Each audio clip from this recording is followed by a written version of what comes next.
Hey everyone, welcome back to the channel. Today I thought, as it's August the 2nd and Shrouded Fable is finally officially released, I would do a top 10 favorite artworks video where I talk about my top 10 favorite cards, not necessarily because of the prices, but because I think they're beautiful additions for your collection. And also note that prices are in the pre-release sort of area, so do not buy the cards right now. If you see them, definitely hold out. Generally, we know that cards drop dramatically after pre-release and release times.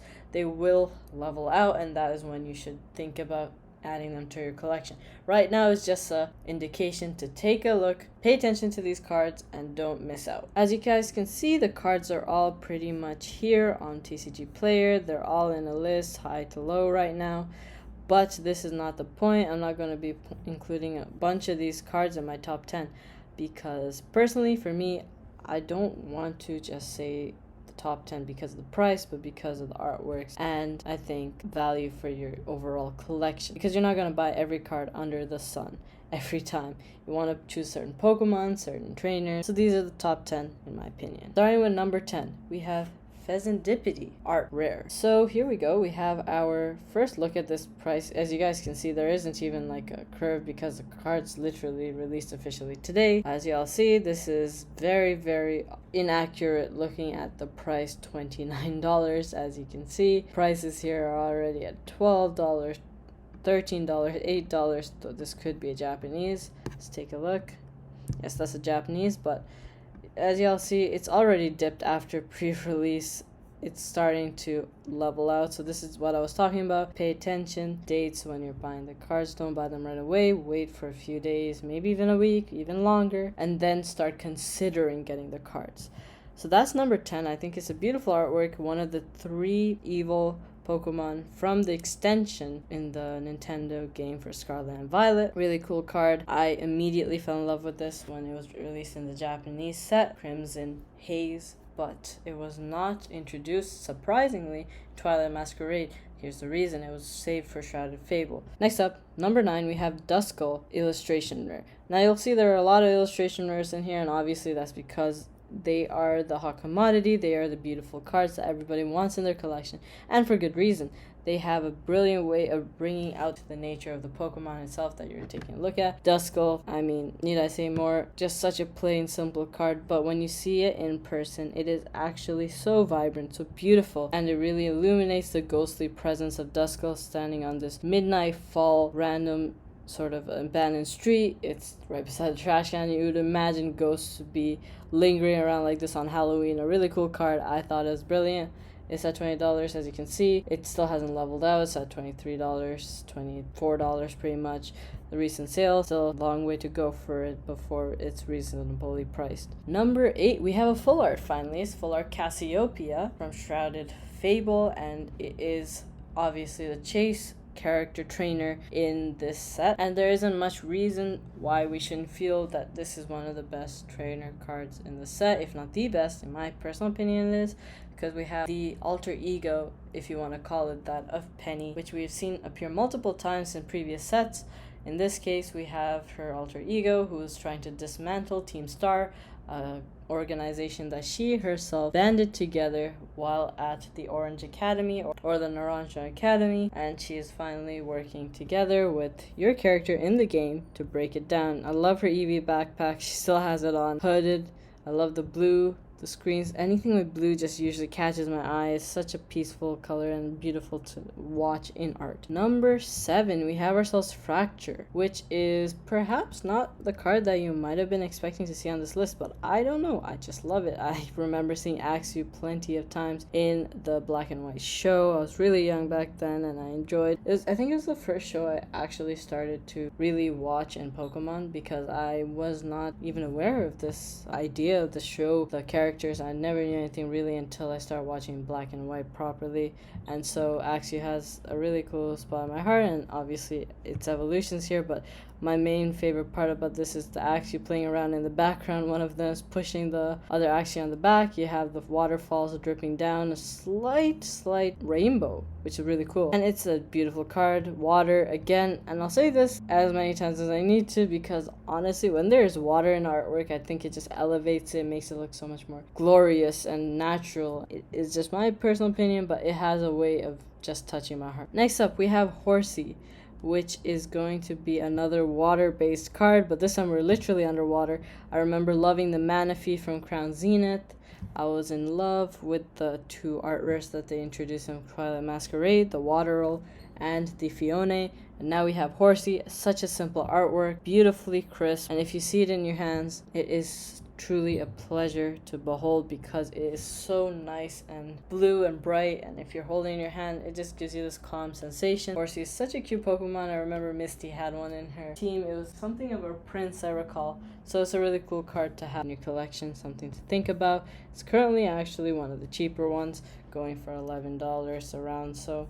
And you know what? I think it'll go further down in the future. So it's a great card to keep in mind. And of course, how could you not love this little guy? Next up, we have Monkey Dory from Shourded Fable, illustration rare. This too was in Crimson Haze alongside the Pheasantipity and the Okidoki cards. This was a card I actually managed to pull in Japanese, and it was outstanding. I knew it would be on my list no matter what. Another one of those evil three who were trying to steal the teal mask and all the other masks that Ogerpon has. That's why they're named the Evil 3. Really cool card, vibrant. You have the blossoms in the background. Such a gorgeous artwork. It actually reminds me of Rafiki a little bit from The Lion King. Just the purple, the baboon aesthetic, and the purple sort of landscape over here. This kind of looks like the Pride Lands when Simba's looking up into the sky, looking at the figure of his father in the clouds. So I don't know, I guess that being my favorite Disney movie, Lion King, gave it a little boost in my personal perspective. We're already seeing this price going down from like 25. We're already at 20, even below that. Another cool card to pick up in the future. We finally have our next card, which is our first special illustration rare. It's going to be Pheasantipity EX. Now personally, I'm not a huge fan of these artworks, the special illustration rares in the set, but there is something about this bird. It has such an elegant demeanor. The artwork, it looks like a ninja. It's really nice to see them in person. Again, when you have that brilliant contrast between the red and the black, it really stands out. True for all of these Shrouded Fable SARs, but in particular, I love the aesthetic of this Pheasantipity. Again, a card that can go down in the future, though I can't say that for certain for this because there were some surprises with Twilight Masquerade where the cards actually went up beyond the pre-release, but I'm talking about Greninja. And we also had Perrin and Carmine, which didn't really plummet too much in terms of value. But we shall see. I think there's potential for this to go down, but I don't think it's genuinely a $99 card. It should go down. I think this, compared to cards like Roaring Moon and Iron Valiant, which are hovering around $50, this is certainly not better than those artworks, so it might drop down. It deserves, at least in my opinion, to be less than $50. Debatable, I suppose, but that's just my personal opinion. We also see here that there is a lightly played going for $61, a near mint for $79. These are the listings. Obviously, we can see these go down, but we're already seeing potential for the card to go at least to around $60. Next up, this card I actually forgot about for a while. I saw it during the releases, but I did not see it in person, nor have I seen anyone pull this card. It is Persian Illustration Rare. Really cool card. I love the 151 Giovanni card because it has Persian in it. It's the classic evil duo, and Persian stands out as such a fun Pokemon, the one that always taunts Meowth from Team Rocket. And obviously we're looking at Giovanni's Persian. I don't know what y'all are gonna say about this. If it's got the, velvet carpets and the red curtains, it just looks like something that would be in Giovanni's study or in his bedroom or something. And you have Persians looking out into the street, into the night sky. It looks such It looks so beautiful, and you can also see the reflection of Persian, which is even cooler. Next up, we have Houndoom from Shourded Fable, the illustration rare. Such a gorgeous card. I didn't like it at first, which is surprising because I almost always love Houndoom cards, but it deserves a second place looking at it more often. It is such a cool card, a pack of Houndoom on the hunt. You see the silhouettes of all of these Houndooms, 4 exactly.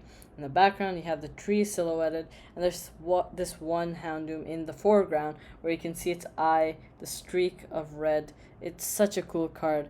Beautiful artwork, really unique one that you haven't seen. A lot of these other artworks, some of them look like they've just taken the Pokemon, given it a tilt of the angle, and put it in a different background. This is not that. This is a card that truly has some signature value, and it looks stunning. One thing I'll say about this card is don't be fooled by the price you see on TCG Player right off the bat. The market price is not $15. If you go into the card and you actually check recent sales and you filter for near mint, although I don't really need to do this, they're only having near mint sales, but if you're looking at the prices, you can see that it's pretty much going for around $30. This is an anomaly, and these two are Japanese, so as you can see, it was going for 20, it's jumped up to 30. This one's an anomaly. We're pretty much in the 30 range here. We're going upwards on this card. It could honestly get more value than $15, get to a point of being more expensive than $15 because it is so deserving of it. It is one of the best art rares I have seen in the Scarlet and Violet era, and it definitely deserves its place in your collection, especially if you love collecting fire types, Houndoom, or any sort of illustration rares in the Scarlet and Violet era. Finally, we have ourselves Cassiopeia from Shrouded Fable. Now, this is personally my favorite card in this set. As soon as I saw it, I loved it, especially with the Sylveon chilling here in the corner on her hologram. It's really cool card, Cassiopeia, just chilling, typing away. It's not the bright, vibrant cards that you might see in a lot of other sets, but it has a darker tones that definitely give it some contrast to a lot of the other cards that have been catching a lot of attention. Things like Perrin and Lana, these cards all have a very bright aesthetic to it. This is a very different one, sort of like the Carmine, but even darker, and I like that. I like the different appeals. They add some more flavor to your collection, especially if you love illustration, special illustration rares, and trainers. In particular, I personally have a trainer binder, and I would love to add this to my collection if I can pull it. Personally, won't be purchasing this card off the bat if it is going for $120. I just think that's too high, too much for this card.